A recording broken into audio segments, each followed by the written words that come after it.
Reawaken to your immortal identity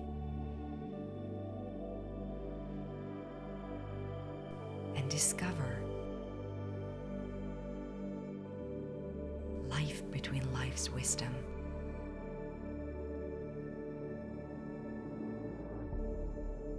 Presented by the Michael Newton Institute. Welcome to another inspiring conversation on the Life Between Lives Wisdom podcast series. In this two-part series, we are embracing the topic of tapping into the infinite inner power and potential to manifest your various avatars as your life and the world demand. And we've got an incredible guest speaker whose life has been driven by that power and have experienced the light and dark, highs and lows of human life. Hanne Kristin Rode is a recognized crime novel author and keynote speaker. After dedicating 25 years to the police force, whereas the last 11 years as the top leader for the section for violent and sexual crimes in the Norwegian capital, the Oslo Police District, she speaks about what I would call heart-centered leadership. Even though she's bear witness to a lot of darkness in the world, she still believes in the innate power of every human being that unites us all. Her openness to the spiritual realm has caused a lot of discussion in the public and social media, but this has not stopped her from trusting her innate power, and she continues to allow her soul to unfold. Today, she refers to herself as a light communicator. It's an honor and pleasure to welcome Hanne Kristin Rode to the Life Between Lives Wisdom podcast. Hi, everyone. And Rebecca, thank you so much. I am super excited because we have a very inspiring, motivating, a thorough, I'm having a bit of a fangirl moment right now, honestly, seriously. A very warm welcome to our special guest today for this series, our podcast, our wisdom series, Hanne Kristin, all the way from Oslo. Thank you. Thank you so much for joining us. And I'm just sending you lots of sunshine and love and light from Dubai. Wow, Dubai, yes. You know, when we were thinking of having this beautiful session with you, having read what I have read about you and having seen what I have seen about you, what came to me was what we are going to have this dialogue with you about, which is tapping into this beautiful, infinite inner power and potential that you manifest in various personalities, I would say, in various avatars of yourself as and when your world is demanded of you. And that brings me to the first question. You know, you are known in your world as this super policewoman, if I may use that word. I would have loved to use the word superwoman, but super policewoman. And, you know, you must be exposed in every aspect of your work life to so much of emotion, human emotion, at a macro level, at a micro level, with individual, experiences with people, with large groups, with lots and lots of different emotions that flow in your space, but most importantly, within you. And my question then would be, how have you balanced your emotions? What do you do to balance your emotions? Oh, I wish I could talk about this until tomorrow, you know, because it's not a one-phrase answer. But the funny part is that when I worked within the police in Oslo for 25 years, I didn't know that I was spiritual. I didn't have any clue, mentally clue, that I used also the other part of my being. So to start, I love the English word human being. In Norway, in Norwegian, we have only one word.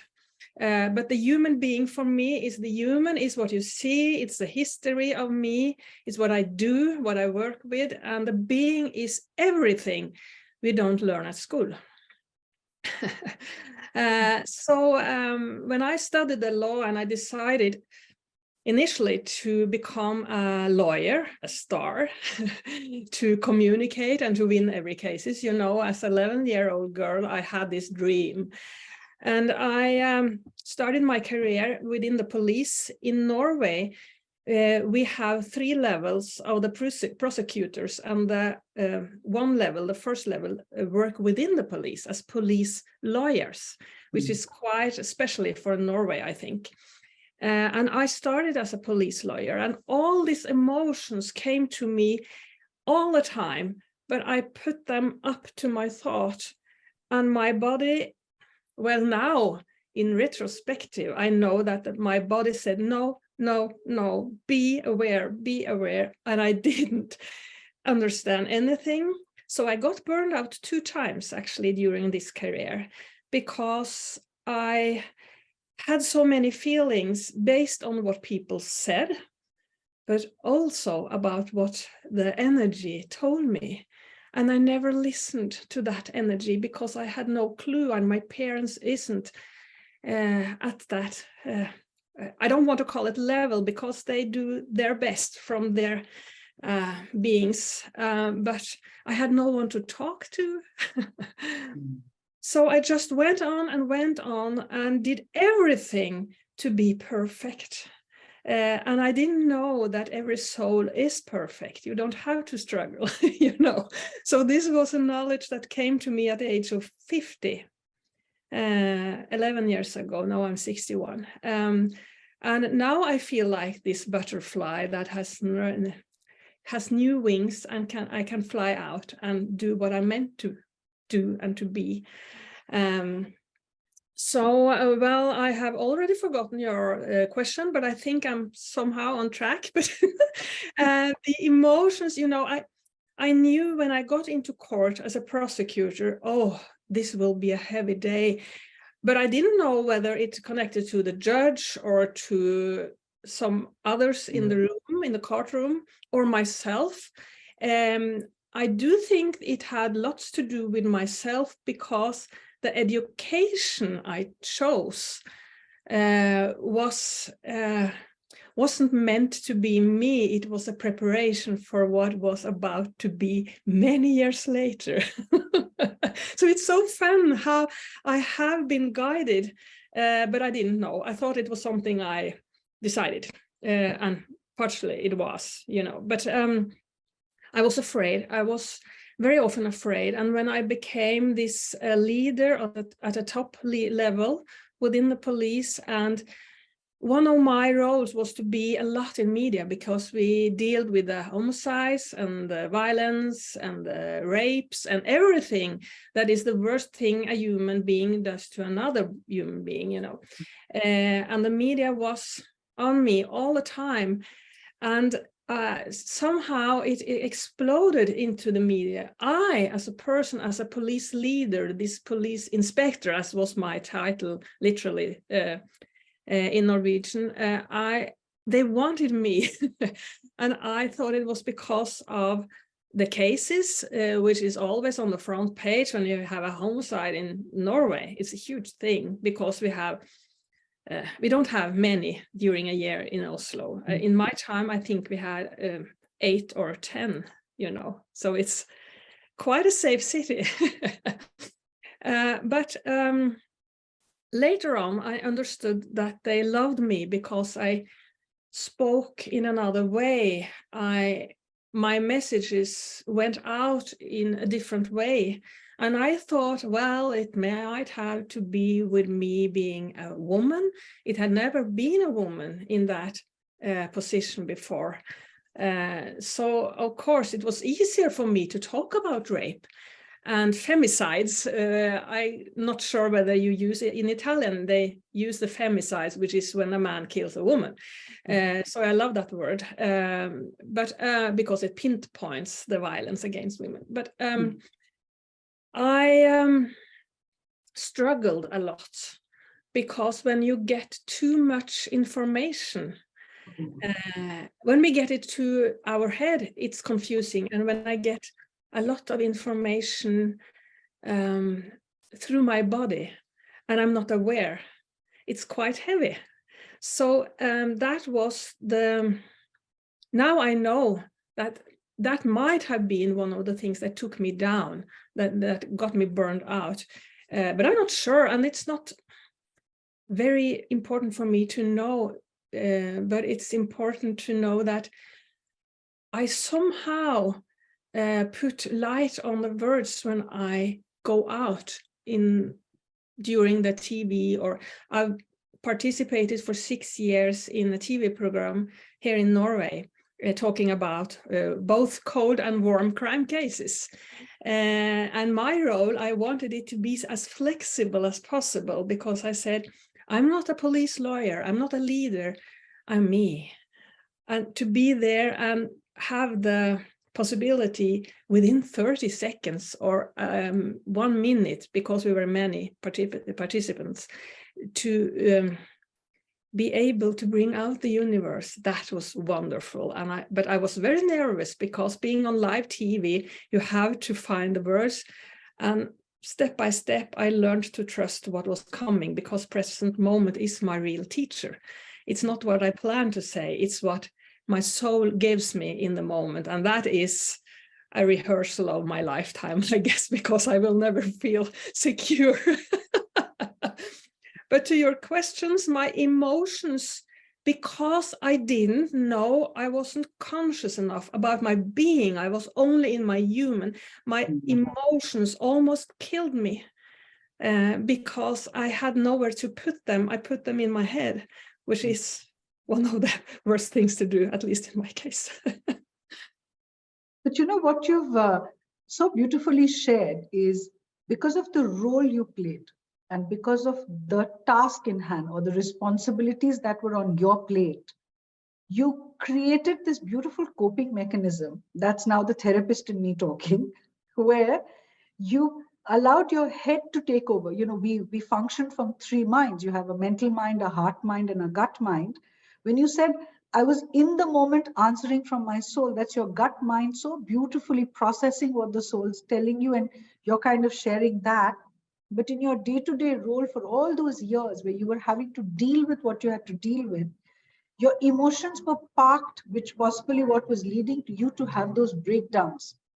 You know, you said you had 2 such breakdowns, or two moments where your body must have said, you know what, time out, I need a break.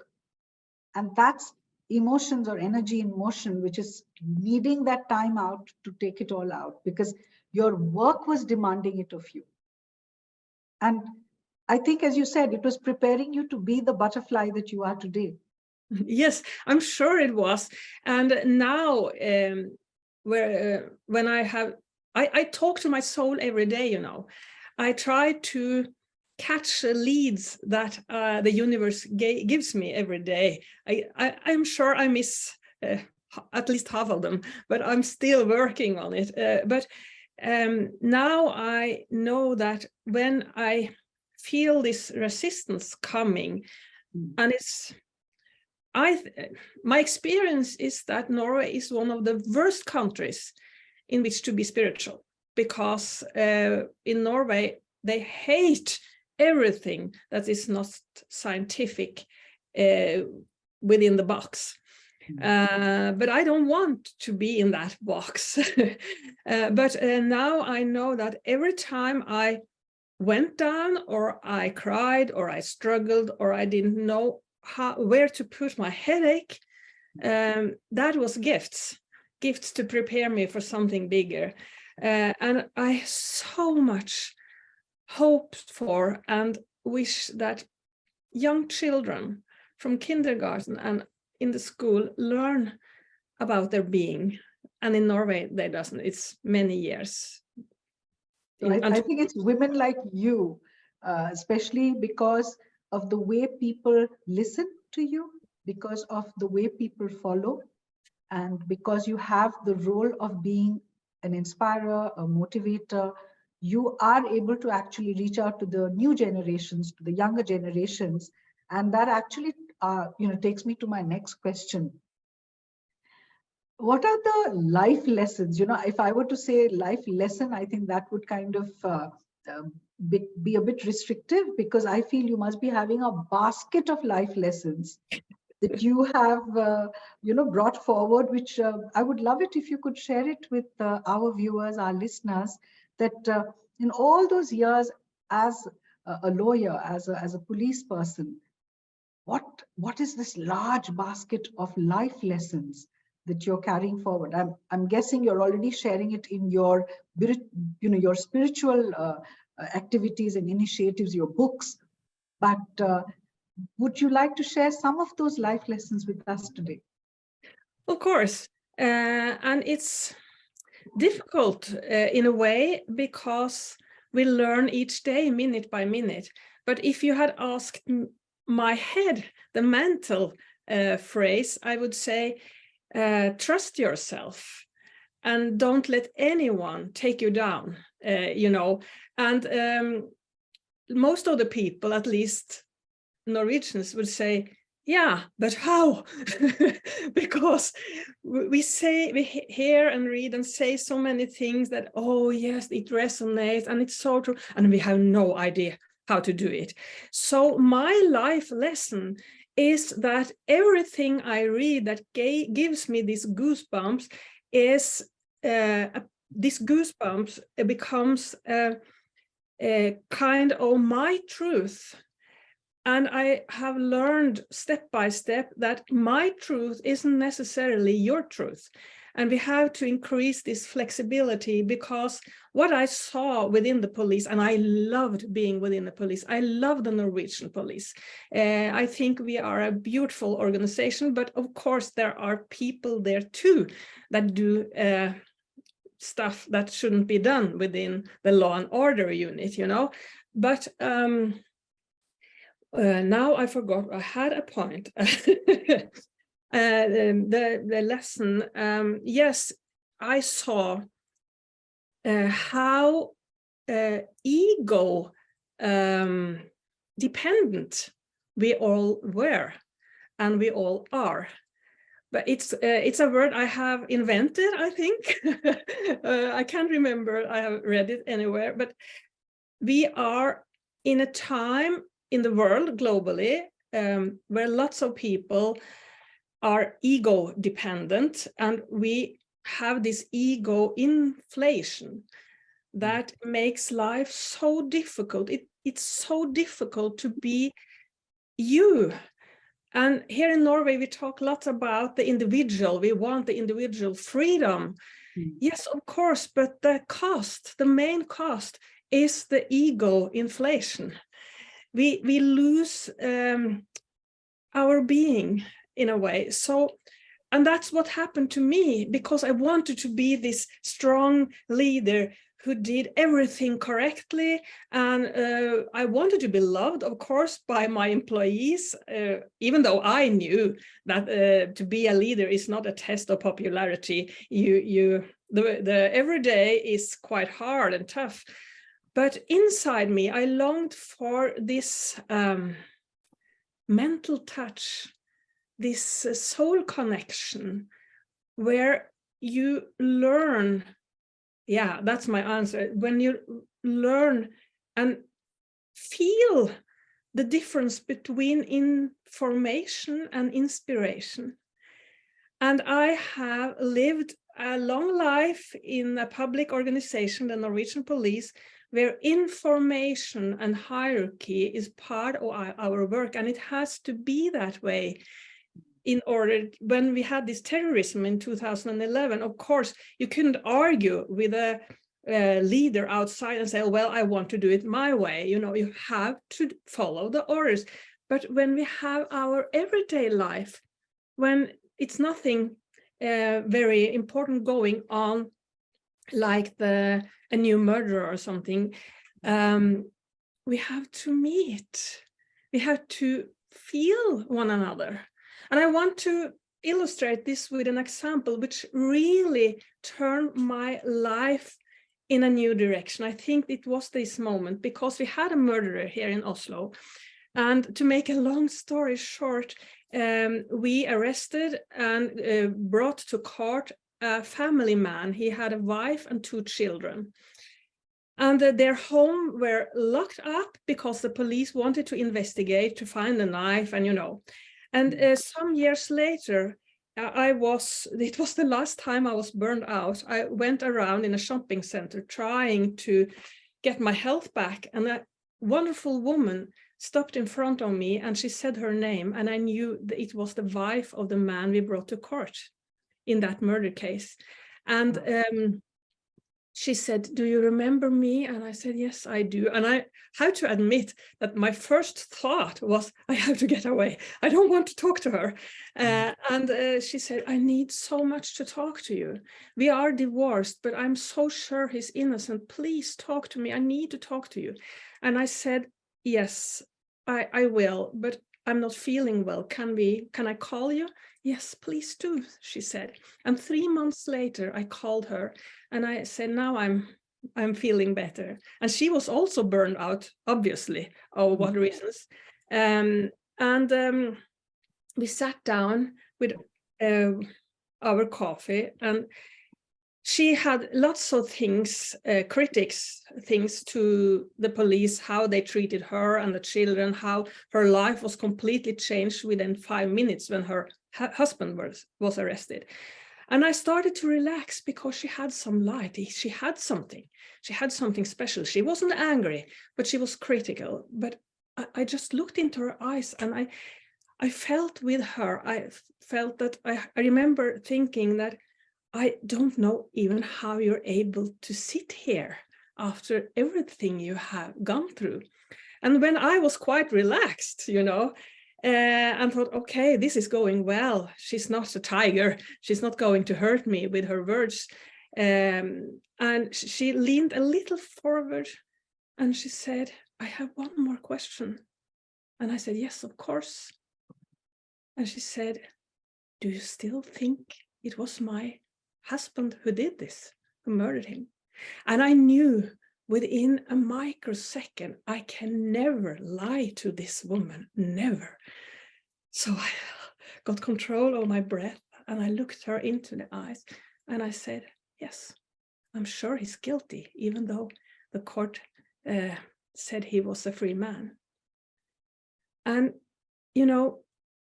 we have a situation where she, even though separated from this man, she said repeatedly through this conversation, "I know he's innocent."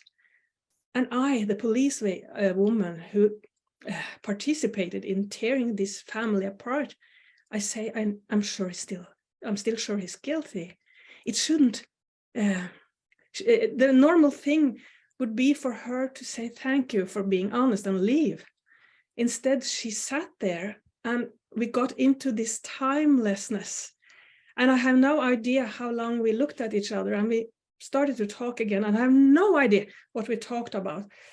But I learned and I knew that when we meet at this level, we don't need to agree. We don't need to know each other on beforehand. We don't need anything else than this pure soul connection. So when we are at this level, everything is free. And that is really a point of no return for me. And now you shouldn't believe it, but it took some time, but now she's one of my closest friends because we met within the universe and not within our thoughts. And of course, when I go around making these conferences in Norway and tell this story, I say, I hope none of you experience a murderer to get at that soul level.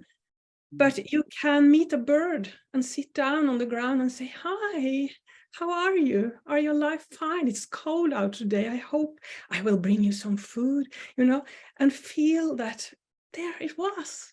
There the moment showed up.